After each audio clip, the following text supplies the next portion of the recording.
folks, and welcome to Subjective Thoughts.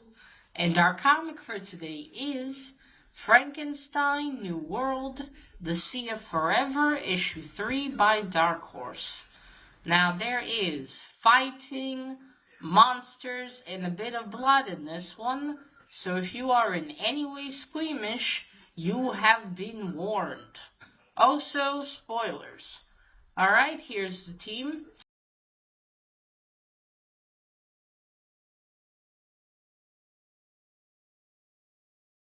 So, when we last left off our boy Frankenstein in issue 2, he was just electrocuted, I believe, or something like that, by the two sirens, the ghostly sirens here, and was dragged down further into the sea to the Bog Rouge.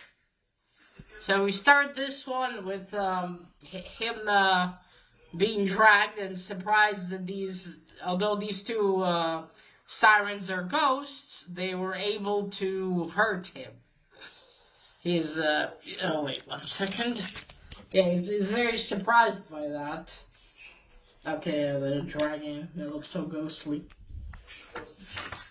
But it looks like he recovers relatively quickly, and he starts fighting them to swim back to the surface. Back on the surface, the Cthulhu people are standing and waiting for him, wondering, is he going to come back up or not?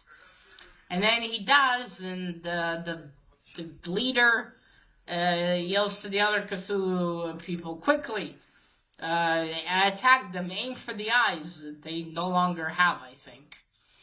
But they attack them and the sirens go away.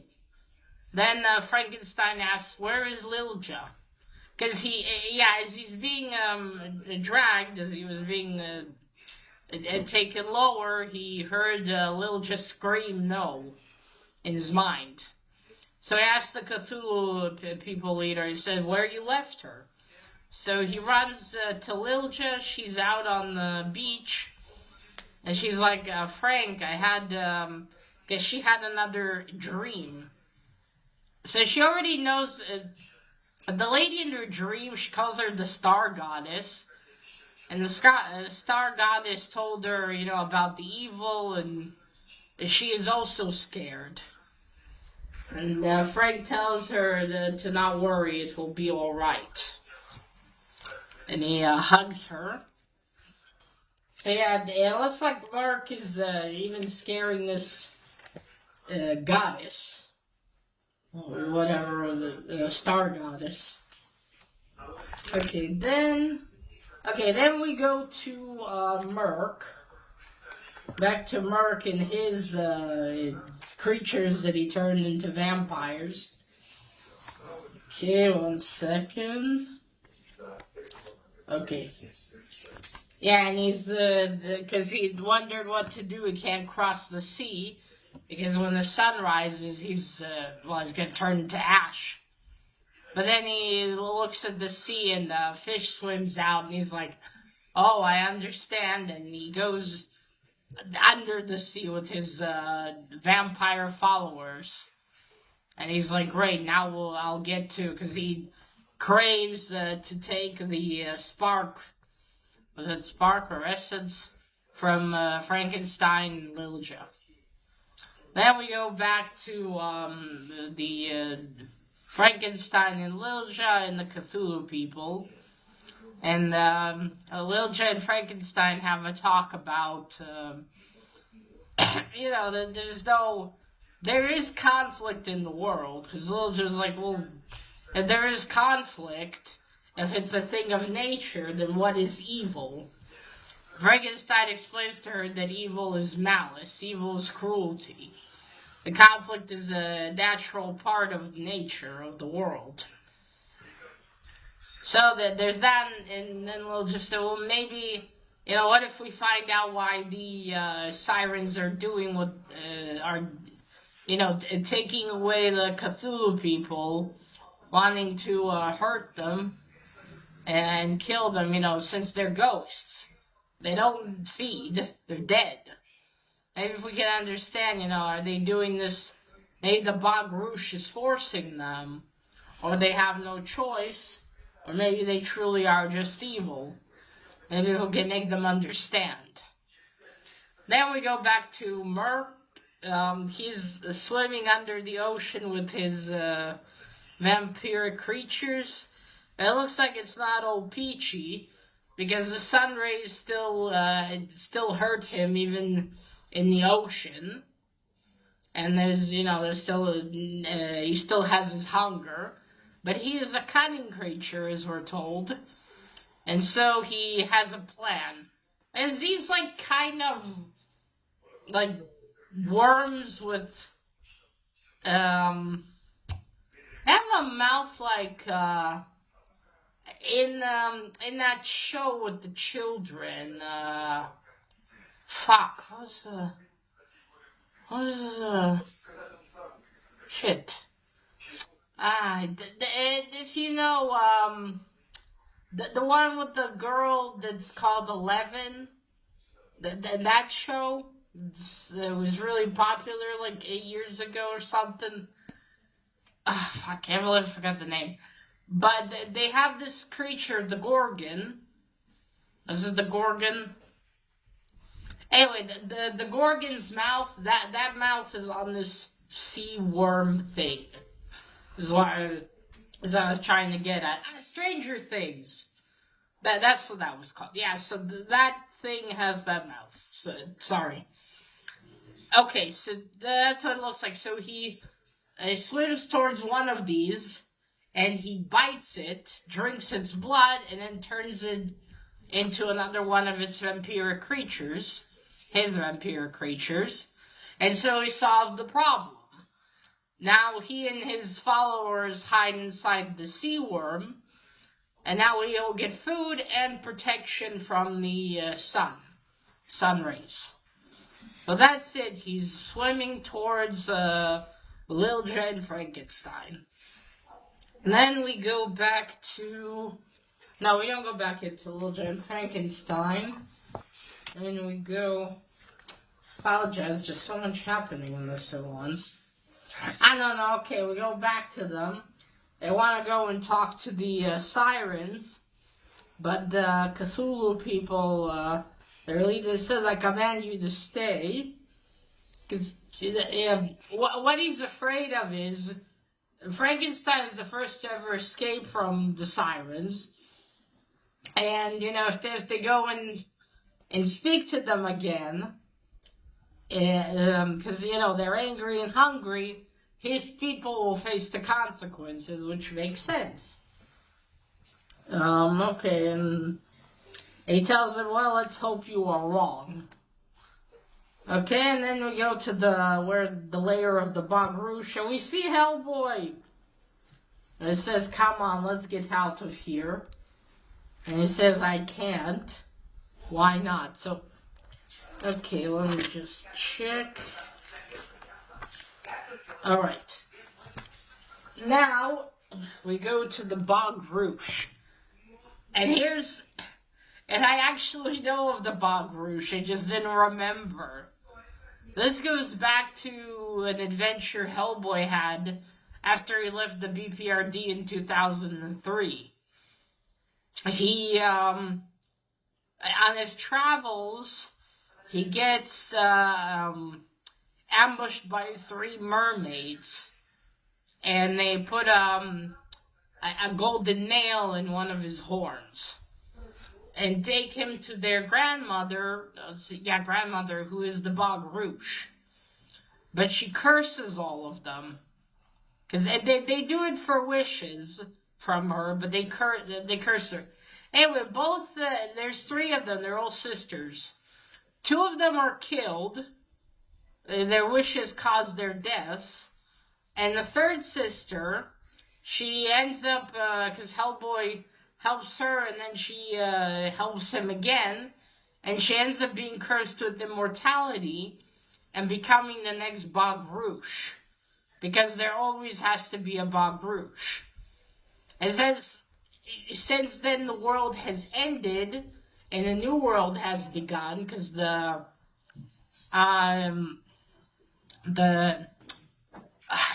that creature, what was his name again?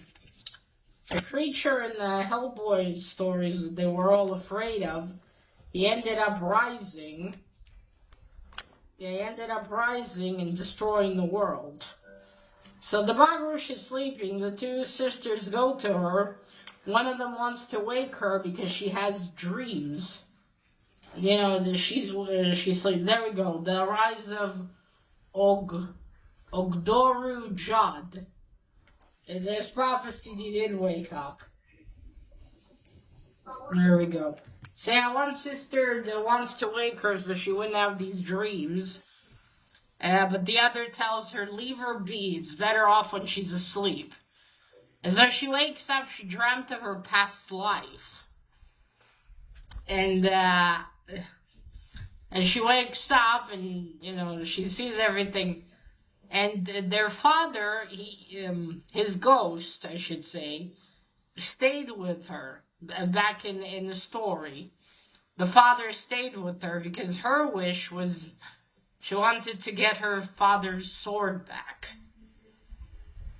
So, but when we left her off, she was still a beautiful mermaid. And now she has turned to look like the grandma, as you can see here. Like a proper Baruch, and she has completely forgotten who she was before. And now the only thing that's in her mind is the hunger. And she has brought her sisters with her power to stay with her. So that's why they're there and not haven't moved on. And the father said, why do you torment her daughters? Let her sleep. It is better because when she wakes up, I have to tell her all over again how the world has ended and this world has started anew. So there's that. Because now, again, all she knows now is hunger. And we go back to Lilja and Frankenstein. It's nighttime now, and Lilja is calling the mermaids. And not the mermaids, the sirens. And they rise up, and they ask, have you decided to sacrifice yourselves? Or yourself? And she says, no, why are you doing this? Are you forced? And they tell Frankenstein, she used her power to keep us with her. We have no choice. But then Frankenstein tells them, well, you're dead. There is as much freedom in life as there is in death. And then they seem to disappear. So Lilja wonders if they listened to us, if they decided to move on. But then something rises from the sea, and I'm pretty certain it is the Baruch. She has risen up to get them, because we see her tail and everything around. And then Frankenstein yells to Lilja, quick, hold your breath. And then some more moving, and that's it. The sea is at peace again. Because the Baruch has pulled them down to her lair. And that is it. That's where the issue ends. Alright, so first cover art. I like this one. Well, I wonder if Mike Manola did the cover art.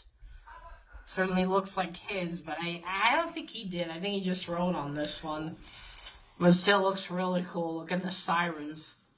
Though they weren't ginger before, from what I remember. But yeah, really cool. You see the Baruch. Frankenstein looks like he's about to face her off, though that doesn't happen. At least not in this issue. Okay, you see there are the sirens. It was quite sad in that story because the father told his daughter, don't worry, I will always stay with you. And the fact that she couldn't even remain herself is really depressing. You see there the Cthulhu people, there's Frankenstein, lovely colors, and then you see they save him, and he runs towards Lilja. There you go. Okay, So that's her story. And now one more issue remains. So it remains to be seen is Frankenstein and Lilja, are they finally going to meet Merc and face him off? It feels like it won't happen yet in this series. I feel like there's gonna be another one later on because I don't feel like there's enough for them to finish this in one issue. I mean, they haven't even seen Merc yet. So I do believe that what's going to happen in the last one is just them with the Bog Rouge. But what exactly will happen? Will Frankenstein fight the Bog Rouge and, kill her? Because it says there's always has to be a Bog Rouge. So does there have to be, or will Frankenstein be able to somehow free her? Free her and the father and her other sisters. I mean, that would be great for them if he could, but perhaps he can't. Because, again, it's got to be balanced in nature. It can't have the good without the bad, unfortunately. And the Bog Rouge must feed. But, because the grandmother, when she was the Bog Rouge, she had all these, she had power. She had all these ghosts, all these lives that she took. But the granddaughter that became the Bog Rouge, she released all of them, so she had no more power. She didn't want to keep them prisoner like her grandmother did. So it's strange because I thought she wouldn't have any more powers then, and she would just sit there alone in eternity as a mermaid. But there you go. Things became worse for her. Poor girl. And that's left to be seen. I think there'll be a face-off between Lilja as well and Frankenstein and the Bog Rouge. What's it going to end up with, and what that will conclude, will be seen. But yeah, I'm betting there's not gonna be anything yet with Merc. Maybe a little something, but I'm not sure. Maybe I'm wrong. Maybe they will face him off. It feels like it needs more build-up, you know? Anyway, that's issue 3. One more left to go. So, alright, folks, let me know what you thought of issue 3 of Frankenstein, The World to See It Forever. And remember, collect what you're passionate about and share it on YouTube. Bye!